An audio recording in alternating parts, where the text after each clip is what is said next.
Welcome back to the channel, dear friends. I'm deeply honored to have you here once again, joining this community where we explore not only the philosophy of Buddhism, but also the ways in which ancient wisdom meets everyday modern living. Today, we are going to address a topic that often sparks debate and confusion among practitioners and curious minds alike. Is it disrespectful to wear short sleeves or casual attire when worshipping Buddha? This question may seem simple on the surface, but as we will discover, it touches upon much deeper themes: respect, intention, mindfulness, and the true nature of devotion. Too often, we get caught up in appearances and forget the heart of practice. We create rigid standards without asking if they are grounded in wisdom or simply inherited habits. So today, we are not just exploring temple etiquette, we are uncovering the deeper truth behind what it really means to show respect in spiritual spaces, and more importantly, in our hearts. Let's begin with a scenario that many have faced. A woman enters a temple during summer. The heat is unbearable, and she's wearing a modest short-sleeved blouse and long pants. As she approaches the altar to bow in reverence, another visitor whispers disapproving lie behind her. That's not appropriate. You must cover your arms when facing the Buddha. The woman's face turns red. She feels embarrassed, ashamed, unsure if she's committed a grave offense. But has she? To answer this, we must return to the heart of Buddhism, not social norms, but true intention. The Buddha himself, during his life in India, was often approached by people in all forms of dress: rich merchants in luxurious robes, farmers in simple garments, beggars in rags. Did he ever turn someone away for their clothing? Not once. Because what mattered to him was not fabric, it was the quality of mind, the sincerity of the heart, the humility in the soul. So why has dress code become such an issue in modern temples? In many cultures, especially in East Asia, there has been a strong influence from traditional customs that associate formality with respect.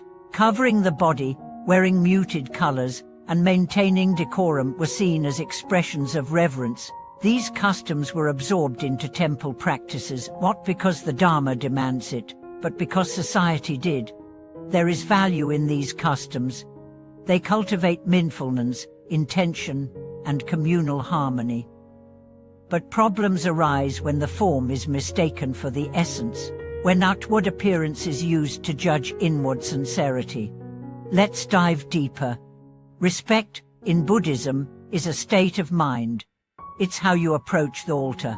It's the thought you carry as you bow. It's the attention you bring to each word of the chant. You could wear the most conservative outfit and still harbor pride, judgment, or distraction. You could wear casual clothes and still bring a heart full of reverence, love, and surrender. So, is it better to come to the temple in short sleeves with sincerity, or in long sleeves with ego? The answer is clear. There's a story told of a wandering monk who wore nothing but a simple cloth, barely enough to cover his body. One day he visited a grand temple. Some onlookers frowned at his lack of proper robes, but the abbot welcomed him warmly, saying, "His mind is dressed in Dharma. What more do we need?" This story illustrates a deep truth: intention is the ultimate garment. Now, this doesn't mean that etiquette has no value. On the contrary, it can be a beautiful practice when it arises from awareness rather than fear of judgment. Choosing respectful clothing for temple visits can be a way to cultivate humility and mindfulness, but it should never be a weapon to shame others or create hierarchies. Let's consider the role of accessibility.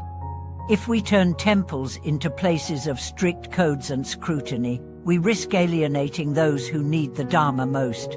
A teenager exploring Buddhism for the first time, a traveler who stumbles into a temple in search of peace, a poor laborer who has no formal clothes. Do we deny them entry into the space of compassion and awakening? If so, we are guarding doors the Buddha left open. And what about those who live in extreme climates, or who suffer from medical conditions? Should they be excluded because they cannot conform to a standard that is not rooted in Dharma but in custom? True Dharma is inclusive. It meets people where they are. It welcomes the imperfect. It embraces the seeker, not the spectacle. Now, this topic also invites a reflection on modesty. In Buddhism, modesty is not about hiding the body, it's about calming the mind. It's about removing distraction, both for oneself and others. In this sense, modest clothing can help maintain the sacred atmosphere of the temple. But again, modesty is a principle, not a dress code. It can be expressed in countless ways, across different cultures, climates, and contexts. Let's shift the lens. Imagine a practitioner living in a tropical village, where everyone wears light clothing out of necessity. Should they avoid visiting the shrine or chanting sutras just because their sleeves are short? That would be absurd. The Dharma belongs to all beings, not just those who fit into a particular aesthetic mold. In fact, the greatest spiritual teachers have always transcended superficial distinctions. They taught barefoot, with bowls in hand, beneath trees. Their power came not from garments, but from realization. So what should we do? We should approach temple etiquette with both mindfulness and compassion. If you are visiting a temple where formal attire is encouraged, honor that tradition with humility. But do not judge those who come in other forms. Do not turn etiquette into ego. Instead, use it as a mirror for your own awareness. Ask, why am I wearing this? What intention am I bringing? Is my respect visible only to others, or felt deeply within me?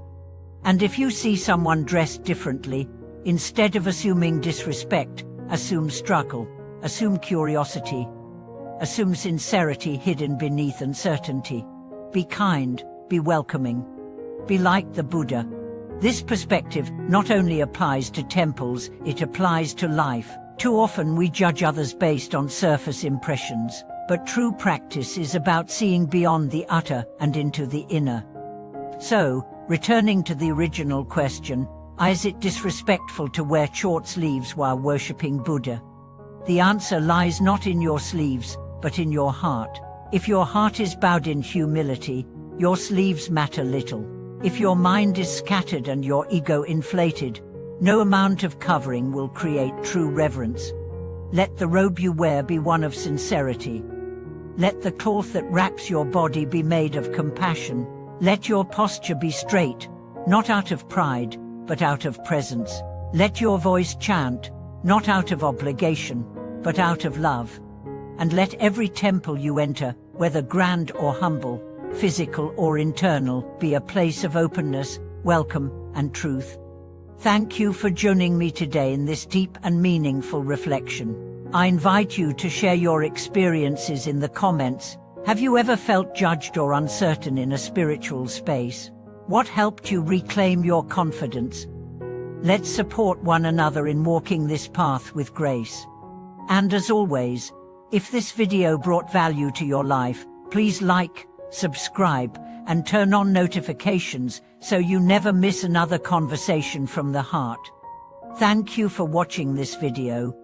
May your practice be deep, your heart be pure, and your presence be a source of light in the world.